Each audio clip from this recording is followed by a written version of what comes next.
Does it ever feel like you're a marketing professional just speaking into the void? Well, with LinkedIn ads, you can know you're reaching the right decision makers. You can even target buyers by job title, industry, company, seniority, skills. Wait, did I say job title yet? Get started today and see how you can avoid the void and reach the right buyers with LinkedIn ads. We'll even give you a $100 credit on your next campaign. Get started at linkedin.com/results. Terms and conditions apply. Welcome to Good Morning Hospitality, your one-stop shop for the latest news, noteworthy trends, and thought-provoking discussions across the industry. From hotels and short-term rentals to all things travel and hospitality, you'll find each episode equips you with the information you need to start your week. Join us on Good Morning Hospitality every Tuesday, wherever you get your podcasts. Good morning, Sarah Nandapri. How are you, my friend? Good morning, Leo. How's it going, buddy? I missed you last week. I know. I'm glad to be back with you. I refused to do a show in your absence. I thought if I can't have Sarah Nandapri, no one's good enough.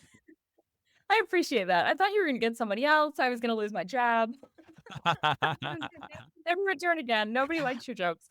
No, just kidding. No one would have me. I asked everyone, and no one would have me. They were like, "Is Sarah going to be there?" I was like, "No, she's not. I'm busy. Can't do it." Oh no.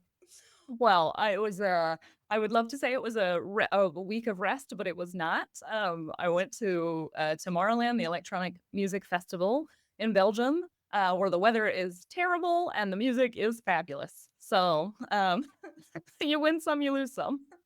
But yeah, it was absolutely incredible. I don't think they should call it a walking festival rather than a music festival, because there was a 45-minute walk from the camping, because we were camping, until to get to the festival grounds. And then there were 16 stages. So from one side of the festival grounds to the other, there was 45 minutes walking.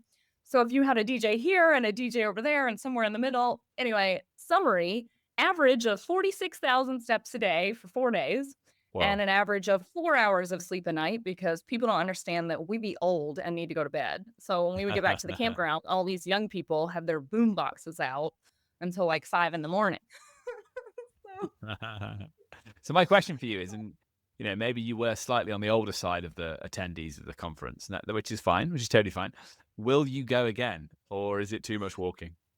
I actually would go again. I would be. You do love walking, though, don't you? So I love walking. I love walking. I loved the festival. It felt like a conference. Like, that's how exhausted I was at the end of the day. I remember being like, "That's the most exhausting conference," and everybody was like, "This is a festival." But it was absolutely incredible. I would definitely go again. I would have a better camping setup. There were some real professionals, and ironically, like, I thought we were going to be the oldest people in the crowd. We were definitely not. There were like people who have been going to that thing for 20 plus years that were like, I don't know, probably my parents' age, but they had a good camping setup. So they knew what they were doing. I mean, they brought like a massive gazebo, and they had all the chairs and tables, and they had the big old tents that you can fit a family of 12 in, and everyone can stand up. There were some real professionals. I love that. It is about the camping, isn't it? Yeah. I'd go professional. Yeah, it is. It's definitely, camping and age, I think, are two things that definitely come together. Yeah, the older people know what they're doing, don't they? Yeah. Well, look, they've been around. We had a similarly fun weekend. It's not as wild as that, obviously, but we live in the epicenter of Brighton, where the Pride Festival takes place. So it was Brighton Pride, and we had, I think it's something like 500,000 people descend on Brighton. That's a stat I heard from a restaurateur. So that's an unverified stat. So please don't check that out on Gemini, anyone, because I fear it's inflated. But it was wonderful. And our community, our neighborhood in Brighton is the epicenter of the event. There's a stage, like they put a stage on the street. People just go wild, have a great time. And our 3.5-year-old, nearly 4-year-old daughter loves drag queens. So for her, it was sort of a million selfies with lots of different drag queens who obviously were enjoying the attention of Sadie. But I think she thinks they're kind of like otherworldly. She asked if they sleep. She asked where they live. Like it was, they were the superstars for her. And obviously all the music was, they're all on stage, different times, all that sort of stuff. So she absolutely loved it. So we spent the entire weekend, not even on the inside of the fence, because it was over 18s only. So we were kind of on the fence, sort of hugging the fence, watching drag queens perform for the entire weekend. So yeah, good times in Brighton, I tell you. That sounds incredible. I love Pride. It's just such a like everyone is so friendly and so warm and it's fun and colorful and the costumes and yeah, anyway. Yeah, it's Love good it, love vibes. it, love it. Yeah, it's good vibes. It was It's very, good. very, very good vibes. And obviously in our neighborhood, all the pubs were heaving and the restaurants were heaving, and so yeah, it was a lot of fun to be able to dip in and out and go back and forth because we live right in the middle of it. All right, gang, look, we've got to get into it 'cause we've got so much to talk about this week. We were well, let's start by saying we'll start at the end. So we've got some an earnings report from Booking.com, Sarah, that you're going to take us through a look Yeah. at some new Airbnb ads that maybe reveal a strategic direction there. One that's I think been pushing in a direction for a while that we've noticed has been growing, and then we are delighted as well to be joined to have our invitation accepted by Andrea, the CEO of Spacest, who've just acquired they're now defunct corporate platform HomeLike. So so in without further ado, let's bring him on and we can talk about that deal, and then we'll get to the other stories afterwards. Okay, so we're delighted to be joined by Andrea Degli Innocenti, which I think I pronounced correctly. Who knows? Andrea smiling. Okay, maybe. Andrea, my friend, welcome to the show. How are you? Very fine. Thank you very much. It's a pleasure to be here. Thanks for joining us, buddy. Yeah, we're excited to have you today. Andrea's appearance comes after some big news that came out. So Andrea's company, Spacest, has acquired the rental platform that was shut down earlier this year, HomeLike, which was one of the largest operating in Europe. They were operating for over 10 years and at the height had just over 70,000 properties that were midterm and particularly focused on corporate rentals in Europe. So Andrea, thanks so much for joining us. I think I'd love to start just by hearing a little bit more about who is Andrea, what is your background, what brought you to Spacest, and then we'll get into some of the details of the deal as much as you can share, obviously. Okay, of course. It's a pleasure. So basically, I am 32 years old. And I'm born in Florence, near Florence, let's say.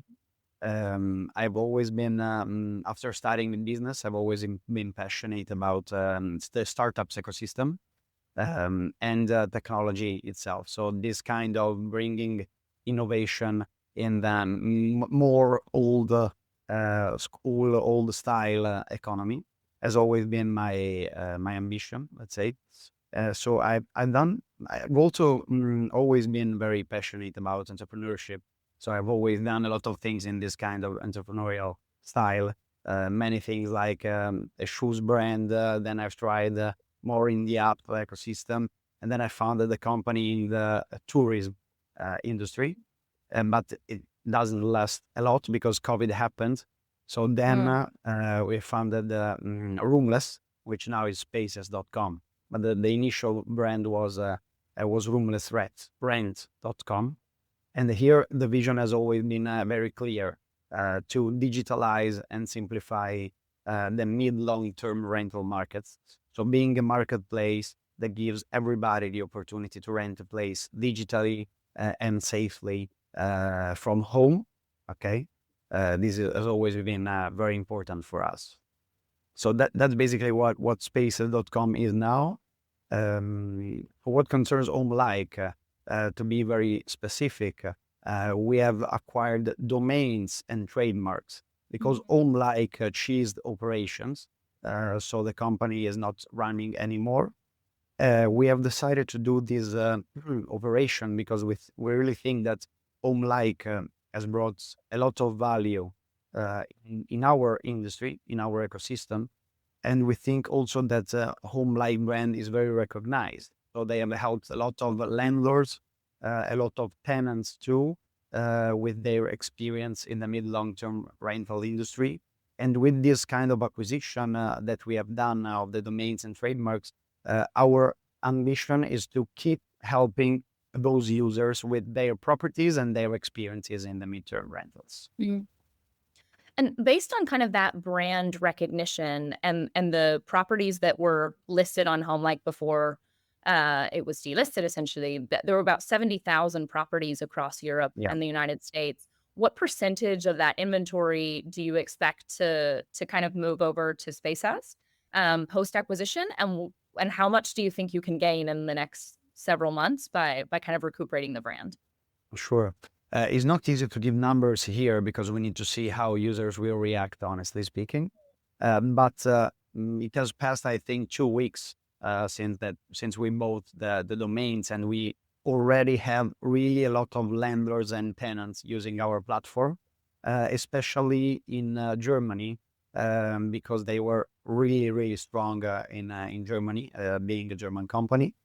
Yeah. So we think that we can really benefit a lot in the DACH area, but also, for example, in Spain, they were doing really a good job in Spain and also in Italy. So let's see in terms of numbers, but we expect really thousands of landlords and tenants coming in our platform in the next few months. I remember when I was starting out with Truvi, then Guardhog, HomeLike were one of the first companies we spoke to about corporate. I think it was corporate stays, right? Back in those days, Yeah, back in mainly. those times, and they were focusing on the slightly longer booking, and they had a very good business model at the time. And I know they obviously struggled then later on. So you talk about this retention of landlords. Quite honestly, it's a trial in that respect. You're not 100% sure what will happen next. Is it that there is an existing portfolio of landlords that you just turn back on, or is it that people are finding the brand, using the domain, and then rejoining HomeLike? What's actually happening on the ground? Yeah, actually, is the second option. Yeah. So right now, if you go on HomeLike, you are redirected on Spacest.com. Okay. Mm. So this is how users will know about Spacest.com. We have not bought their lenders list, let's say. So it has not been a bulk acquisition of users, but it's like a redirection on our website. So basically what happened now is that, of course, HomeLike, not only with their brand reputation, which was pretty well positioned, let's say, but also for a lot of keywords in our industry, let's say rent in Barcelona, rent in Berlin, they were very well positioned in the SEO. So that's why we were pretty interested in buying their trademarks and website, because right now, if people search for that keyword and the HomeLike website appears, then users can still have a good experience, but with Spacest.com. Awesome. That's what's happening now. Yeah. Why was the acquisition made now and not before the company went bankrupt or closed its doors? Were you watching it while that happened, or did the opportunity come up afterwards? Honestly speaking, we were not watching to buy HomeLike before they ceased operations. And the answer to your question is mainly a theme of price, topic of price.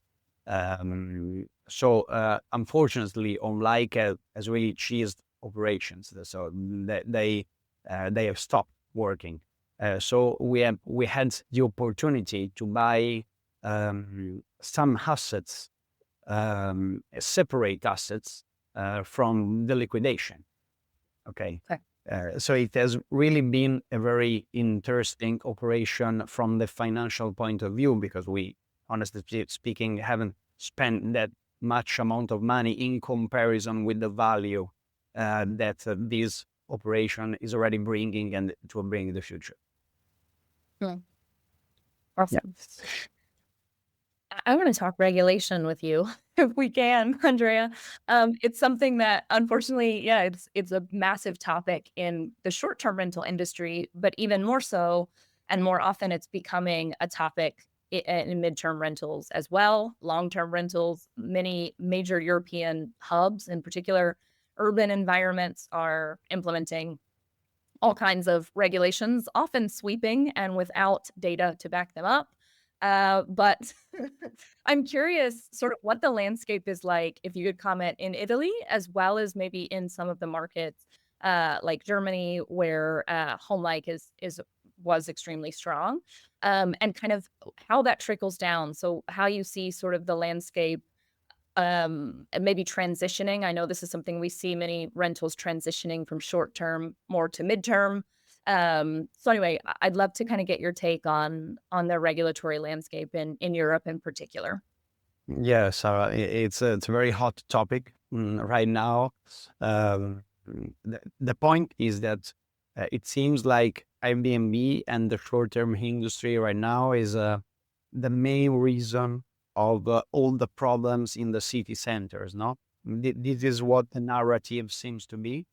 I don't agree with this vision, but in the end, of course, we need to accept the fact that Airbnb has given the opportunity to a lot of lenders to earn a lot of money with their property with short-term rentals. So, of course, those lenders won't ever rent their place for 1 year, 2 years to a lower amount. That's very easy to understand. And this means, of course, a shortage of supply for the mid and long-term rentals and the increasing of prices and the opportunity to have a rent in a very, let's say, in a right amount of money, it becomes always more difficult.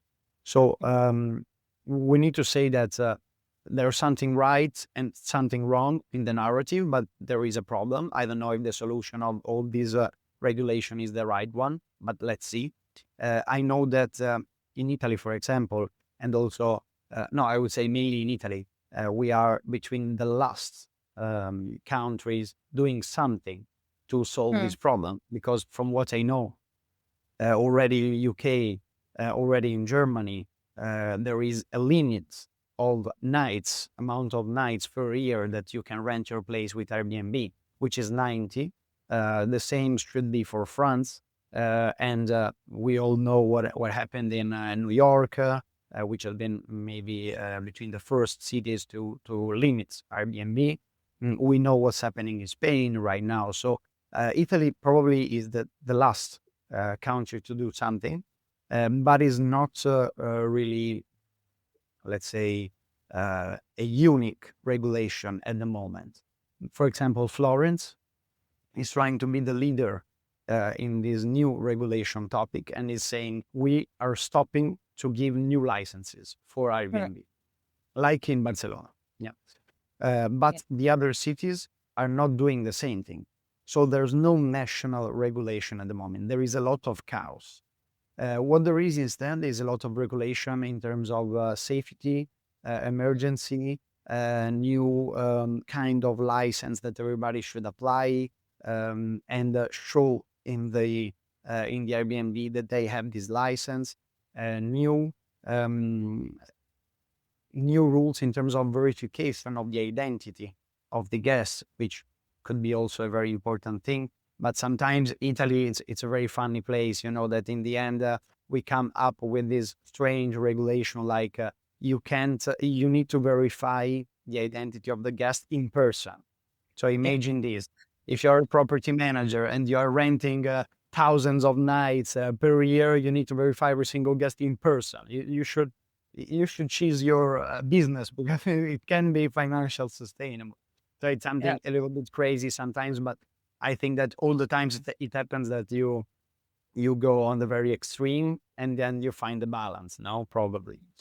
What we're seeing is that this is helping probably our industry in the mid-long term rentals.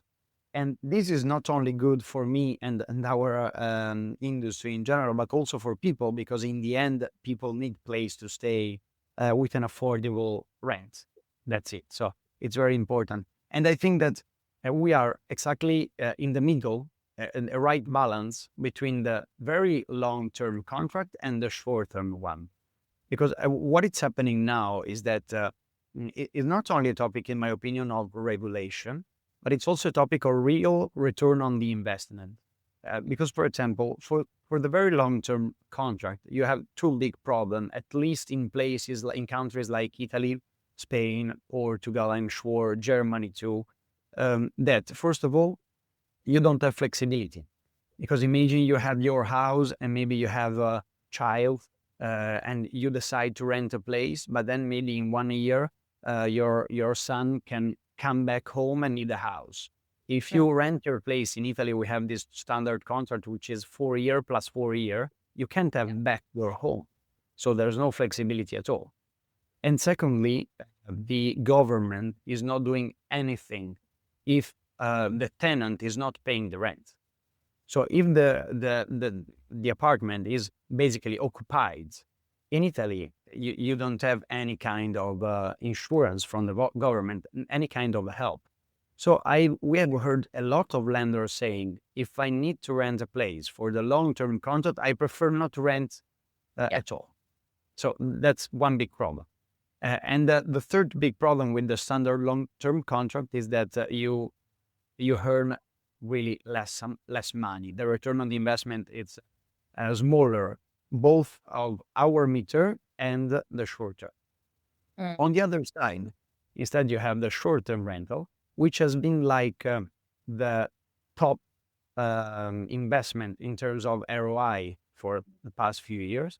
But now things are changing, not only for regulation, in my opinion, but also because the topic of supply and demand. Now you have really a lot of listings on Airbnb, really a lot. So if you want to keep your occupancy rate high, you need to lower the prices. So unless you are in the very city center, the real net return is not better than the midterm rental. And this is also because if you look at the gross income with Airbnb, you will earn more money, in my opinion. But then you have to put a lot of costs. Airbnb is asking on average 15%, Booking is asking 18%, more or less this is the price. But then you have the property managers, because you can't do check-in, check-out, cleanings every 2 nights if you're working. So you have to give another 20 to 25% to a property manager. If you go on the last line of your, let's say, balance sheet for the apartment, you see that the net return sometimes, in the most cases, if you're not in the very city center and if you have not a big apartment, it's less than the midterm. Because with the midterm, the gross, it's good, but we ask for the 5% of the total amount, of the total rent value as a commission, only 5%. So you don't have a lot of cost. Yeah. This is my take, my, let's say, scenario in terms of short term, long term, and the midterm. For me, it takes me to Sarah, points you make about Barcelona and how the usage is not just people coming in for 4 or 5 nights. It is people who might have a business or work remotely, digital nomads who, do you know what? It's much nicer to spend February, March, and April in Barcelona or the Amalfi Coast than it is to spend it in Denmark or London. Well, unfortunately, we're not in the EU club anymore, so it's not as easy for our people to do that. But, you know, this idea of flexible living really, really comes to mind. And I think, so for me, it has to be part of the mix in any city. Is that right, Andrea? Is that who your typical customer is? It's a nomad. It's someone part of the digital economy, someone that has that flexibility to travel and work simultaneously. Yeah, it's a part. If I want to be honest, mainly the real digital nomads at the moment, if they're looking for a midterm stay, like let's say 1, 2, 3 months, they're still going on Airbnb. So Airbnb is really very strong in this kind of targets. Okay, it's also super interesting. I don't know the more recent year. I still need to check, but I remember that in 2024 balance sheet of Airbnb, the total amount of revenue coming from rents of more than 30 days, it accounts for more than 30% of the total revenue of Airbnb, which is a huge share. If you think that in 2020, it was zero before COVID, zero revenue from stays higher than 30 days. So this means that Airbnb is really looking with interest in the midterm, and they are very strong with digital nomads. A platform like Spacest.com instead is more focused on a little bit longer stays. Okay, so students and managers relocating for 6 months, 1 year, 1 year and a half. This is our core target. Then we also have a lot of digital nomads, especially like you, Leo, correctly mentioned, those places where in a period of the year, the weather, it helps. No, Spain, Portugal, we have a lot of digital nomads going there. But we are working very well also in Germany, for example, or in France, or in Milan, where the weather is not that great in the end, even if it's Italy. So there, the reason to use Spaces, it's a little bit another one, is that you are a student, you want to do an experience, you want to do an Erasmus, you want to do a master, or you're a manager going to live in another city to exploit an opportunity of work. Yeah. Fantastic. Well, look, Andrea, thank you for explaining the deal to us. Congratulations. It sounds like it's initially working as you wanted it to. And also, we've now got you in our phone book. So expect a phone call whenever something interesting happens in Italy. We're going to want your opinion on it. With pleasure, guys. With pleasure.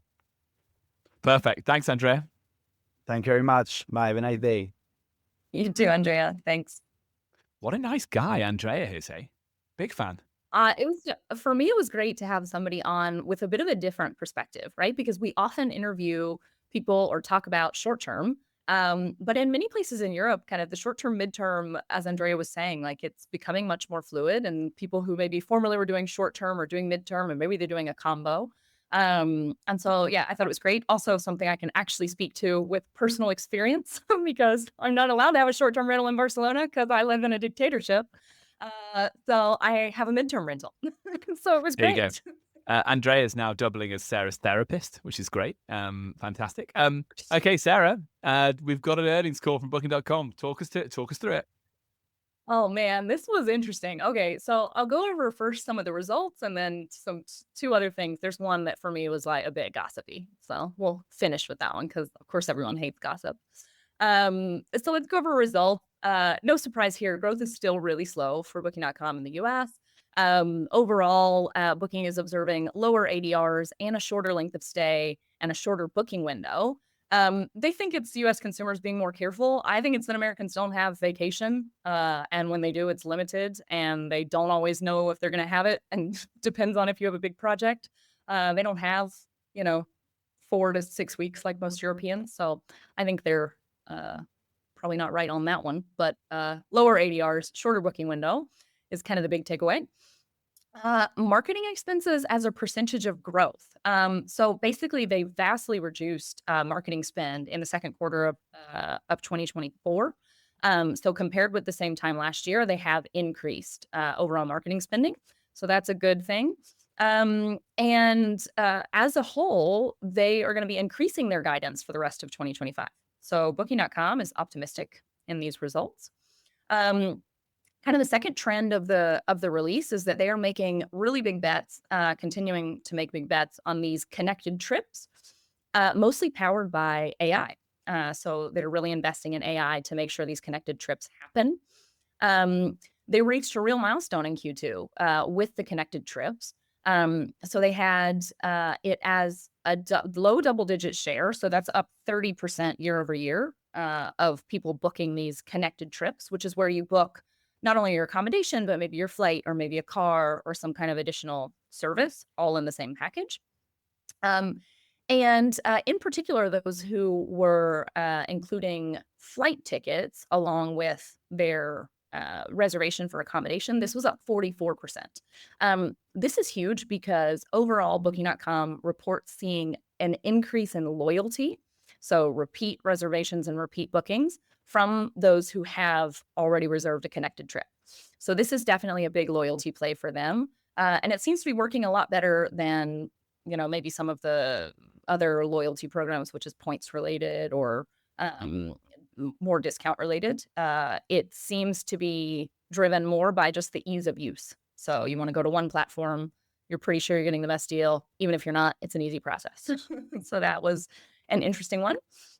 And then this is a bit more of sort of the gossipy one. So they talk about their transformation program, which basically is a way for them to cut $450 million worth of spend per year. So it's this encompasses the layoffs that have been announced. In fact, when they released and were talking about, oh, we're making big improvements in the transformation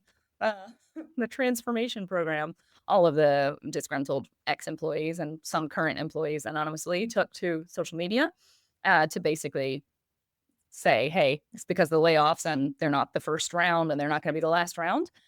Booking was a bit coy on this. And also for me, some of the results were a little bit kind of shady the way they're reported. So they basically, in their earnings, they reported $45 million in savings during the quarter from this transformation program, in particular as it relates to sales and other expenses, so personnel, let's say. However, they omitted from the adjusted results for Q2 $38 million in transformation costs. So I'm assuming this is things like severance. This is things like paying to break leases early, because another big thing that they're doing, and as part of these layoffs, it's also to save money on the buildings where these people were going to work. So I don't know. That one was an interesting one for me. And the comments essentially from Booking.com are all around the fact that they are undergoing organizational changes and there will be more to come. And it was all very coy. But essentially, the ultimate goal of this transformation program is let's cut costs by $450 million a year. So it was an interesting way to kind of end the earnings. There was definitely some backlash on social media and some skepticism, I'd say, around what the true motives of those transformation costs are. And also that coupled with the investment in AI, there's speculation as well on social media, like, is this just going to get worse? Because AI is going to take over a lot of the jobs that previously were done by people that were people. So that's the summary, Leo. I hope that was a lot, but yeah, no, it was really interesting. Thanks. And I always like a bit of gossip, as you know. I suppose the share price didn't move, right? Share price kind of stayed the same off the back of this. So it was a bit of a kind of steady as she goes, I suppose. Earnings call. What I would add is, I think you pulled out the most interesting part from it, which is the connected trips. So we've talked about this previously on the pod. The fact that having the flights, the transfers, the car hire in your wheelhouse, or in your arsenal, let's put it that way, might just become really, really important as a strategic play when it comes to AI trip planning, more so than previously has been. I think I accidentally rented a car with Booking.com once because I didn't realize it was one of their car rental companies. So I've definitely used different services from Booking.com. I don't ever booked a flight, but clearly if they can thread that together, and I don't think we're even just talking about their own AI. I think we're talking about Operator from ChatGPT and different such AIs that might favor getting all of that from one place, right? Because it means less processing, less transactions, and everyone knows that credit card transactions are risky. So the less of them you can do with the more well-known company, the safer the experience might feel. And the truth is, we don't know. There's a lot of unknowns here, aren't there, around what the AI agent will favor in this example, and therefore also what buying patterns will be in the future, whether Booking.com have a chance of creating their own AI agent and people using it to book connected trips. So I think that's some of the betting that's going on right now, and I can't say any more than that because I don't think it's clear the way the wind will blow with consumer behavior. So, but I can definitely imagine that there's ruffled feathers where there's people being laid off, and then heavy investment going in this direction. It's probably inevitable for a while that this will happen.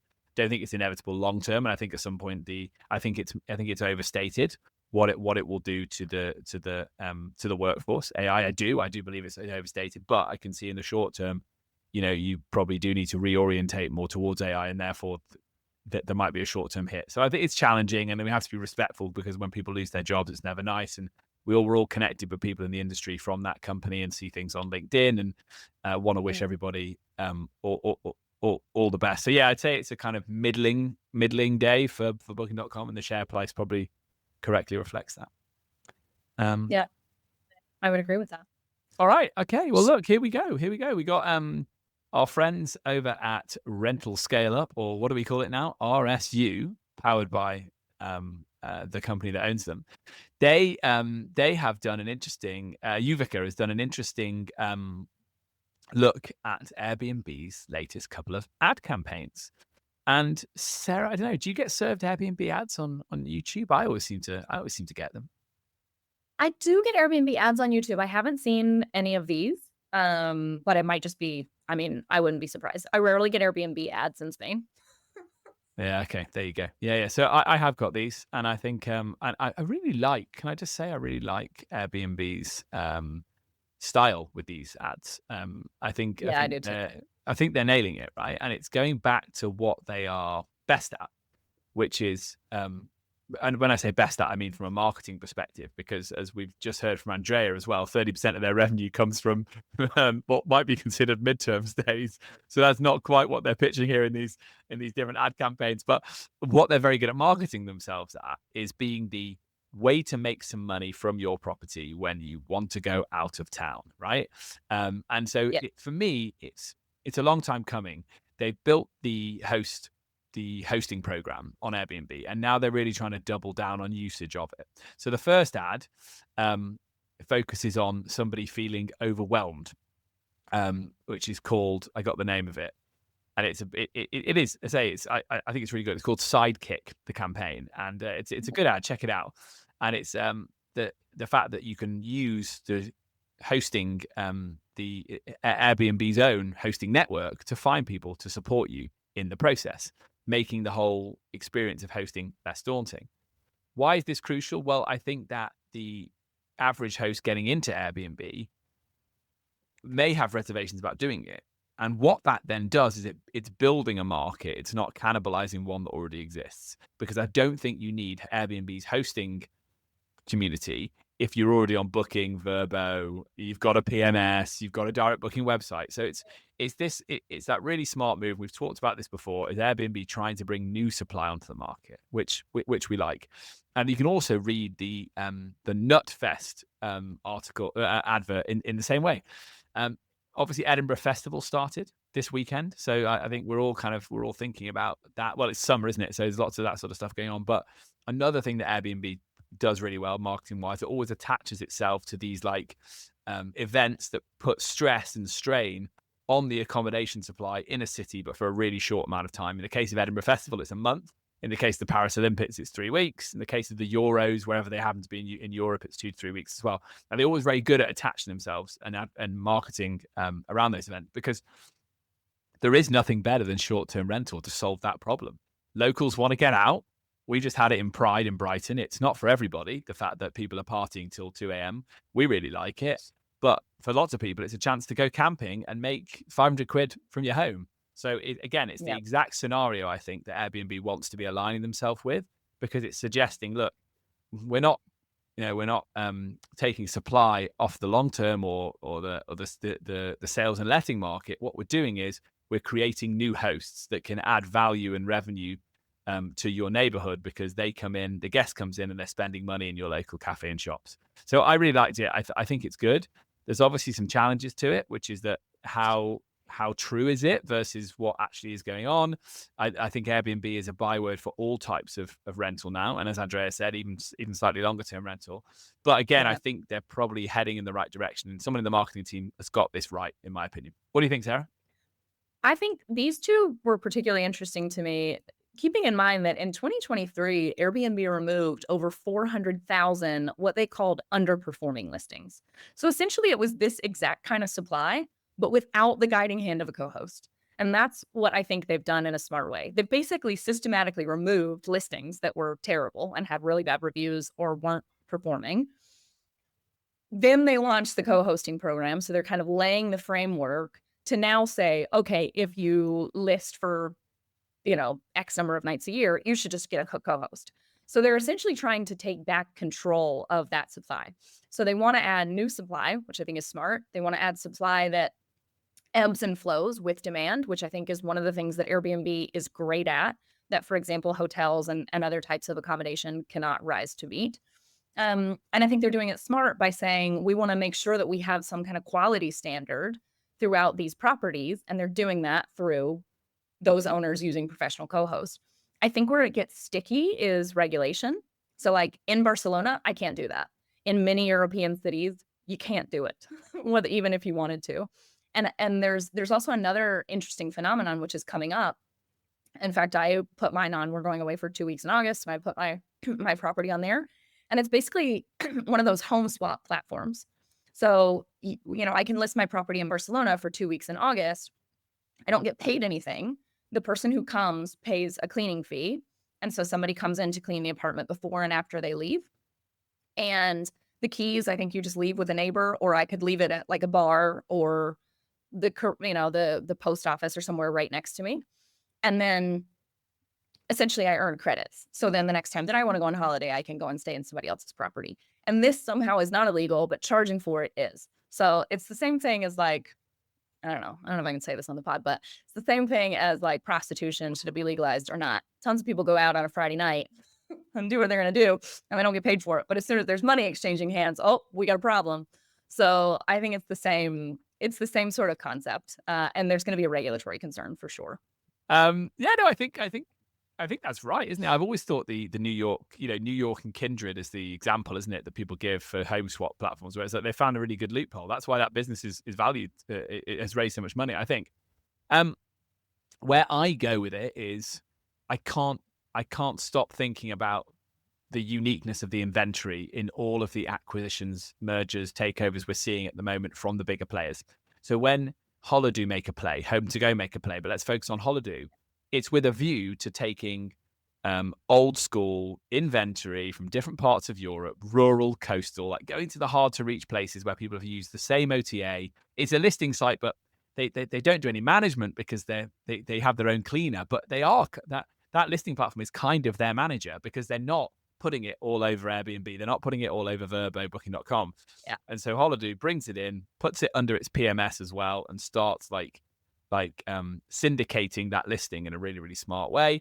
Airbnb here, this can be seen as their technique for doing such a thing, right? It's like, It's not that they're not targeting specific areas.